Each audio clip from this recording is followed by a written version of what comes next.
أشهد أن لا إله إلا الله وأشهد أن محمدا رسول الله. وعرفناهم بحقية الله عز وجل بأن يوحد وحده لا شريك له، وبأن يتبع النبي صلى الله عليه وسلم مع سائر الأنبياء، فأقبلوا على الإسلام. نسأل الله تبارك وتعالى أن يثبتهم، ونسأل الله تبارك وتعالى أن يتقبل منا، وبارك الله فيكم. يا رب الله يحفظ الجزائر وفلسطين، وإن شاء الله لكل جزائري يجي إلى المسجد الأقصى ويصلي فيه كمان. تحيا الجزائر. أنا كتبت الجزائر وأتشرف أنه أكتب هذا البلد الذي خط تاريخ المجد بدماء أبنائه الشهداء. مرحبا أصدقائي، فيديو جديد معكم صابر مو فلسطين. إليكم هذه البشرى السارة في شهر الخير في رمضان 2023. قرية تعلن إسلامها بالكامل على يد الجزائريين، وفي ظل مهاجمة شيوخ وأئمة الجزائر، وفي ظل التبرعات التي تقوم بها الجزائر، وفي ظل موائد الإفطار وكل الخير التي تقوم به الجزائر. حنشوف الشيخ محمد الحضيري في هذا الفيديو يقوم بمجهودات جبارة لأجل الدعوة الإسلامية ونشر الإسلام في هذه الأرض. وأيضا سنرى تعليق الشعراء العرب على دولة الجزائر وعن أفعال دولة الجزائر وماذا كتب الشعراء العرب في هذا الفيديو. بتمنى منكم فضلا وليس أمرا إنكم تفجروا هذه الحلقة من خلال اللايك والاشتراك في القناة وتفعيل زر الجرس علشان يوصلكم كل جديد، وعلشان نوصل صوت الإسلام والمسلمين لكل العالم، علشان نوصل الخير لكل العالم، علشان نوصل شو بتعمل الجزائر في كل أنحاء العالم من خير، من تبرعات ودعوة إسلامية. تابعونا للنهاية، خلينا نشوف مقتطفات من هذه الدعوة وكيف أعلنت هذه القرية إسلامها.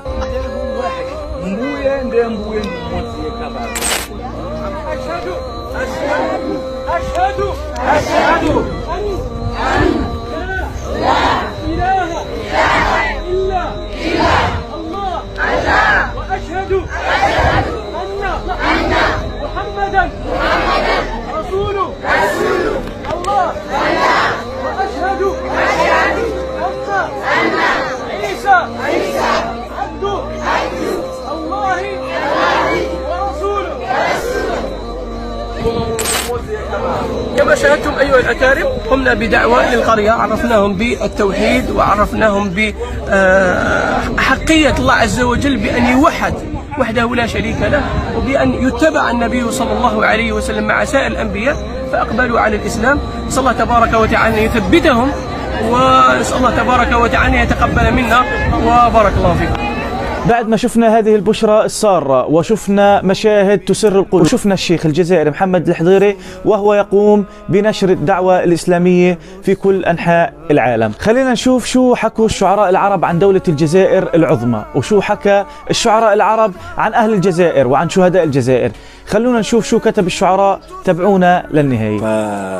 وقلت لك نحن رضعنا حب الأمة والوطن العربي منذ كنا صغارا. نعم. أهلنا علمونا حب هذا الوطن وهذه الأمة، لذلك الجزائر لها حب عميق في أعماقنا نحن العراقيين وكل العرب هكذا. فكتبت أنا للجزائر نعم نسمع قصيدة بعنوان نشيد للجزائر، فقلت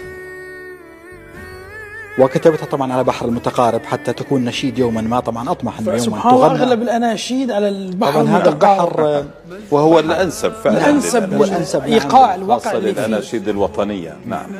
تمر الدهور وصوتك هادر، ووجهك فجر وشعبك ثائر. الله. تساميت مجدا يغيظ العدا،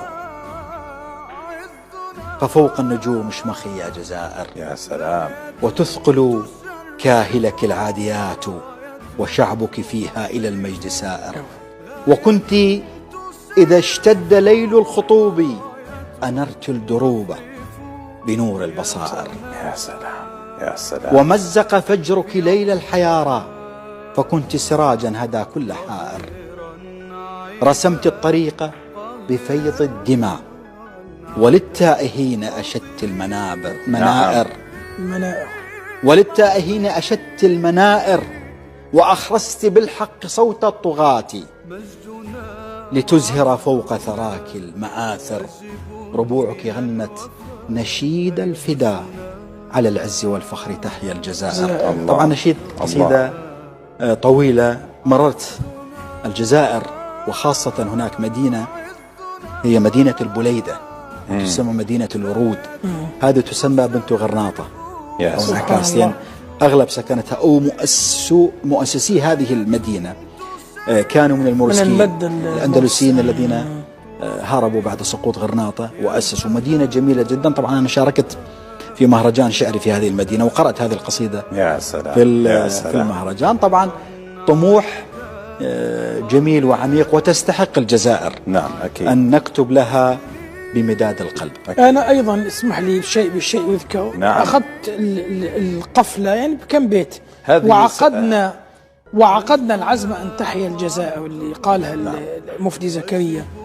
فأيها الأحرار في جوف المخاطر، يا بناة العز في أرض المفاخر، قد أعدتم مجدنا من بعد أن طعنتنا في الدياجير الخناجر، فاستحث النصر منا عزمنا كي نصوغ المجد يتلى في المحاضر، وحملنا في يد أقلامنا ووضعنا في اليد الأخرى الدفاتر، وركزنا في الذرى راياتنا وعقدنا العزم أن تحيا الجزائر. يا سلام يا سلام. أحسن. بعد ما شفنا هذا الكلام الجميل من الشعراء العرب، الشاعر العراقي والشاعر السوري، أكبر مائدة إفطار في الجزائر. الخير يعم على أهل الجزائر، الخير يعم على دولة الجزائر، فهي سباقة بالخير. كل الاحترام والتقدير لكل أهلنا في الجزائر، وبنقول لهم كل عام وأنتم بخير. فلسطين معكم، فأنتم المناصرة والمنصورة بإذن الله لفلسطين. كما قلتم أنتم مع فلسطين ظالمة أو مظلومة. خلينا نشوف الإفطار الجماعي في دولة الجزائر، ونشوف ردود أفعال الناس وردود أفعال السياح على هذا الإفطار وعلى عادات الجزائر وتقاليدهم. تابعونا للنهاية، ولا تنسوا دعم الفيديو من خلال اللايك والمشاركة والاشتراك في القناة وتفعيل زر الجرس. خلونا نشوف هذا التقرير. لرمضان نكهة مميزة ونفحات خاصة في قلب العاصمة الجزائرية، فهنا يجتمع الجزائريون حول موائد إفطار امتدت من ساحة البريد المركزي إلى ساحة موريس أودان، ليتقاسم أزيد من 2500 صائم وجبة إفطار جماعي في جو من الفرح والبهجة. صورة تعكس لحمة وألفة الشعب الجزائري وتمسكه بالروح الأخوية خلال الشهر الفضيل. كل عائلات الجزائرية كما راكم تشوفوا يعني قاعدين مع بعضهم لمة واحدة، يعني قاعدة رمضان. لقينا تسهيلات كبيرة من مصالح الولاية والصالح الأمني كانوا معاونين أيضا نشكر المواطنين على تفهمهم وعلى اللمة هذه وعلى الروح الرمضانية اللي راهي فيها. موائد الإفطار لم تجمع الجزائريين فحسب، بل عرفت إقبالا من سياح أجانب قدموا للتعرف على عادات وتقاليد الشعب الجزائري خلال شهر رمضان المبارك. لديكم هنا في الجزائر هذه الروح الأخوية، حيث تلتقون جميعا هنا معا، وهذا ما لا نراه في بريطانيا وحتى في أوروبا. تجمع الناس معا للإفطار خلال شهر رمضان أمر رائع وفارد من نوعه.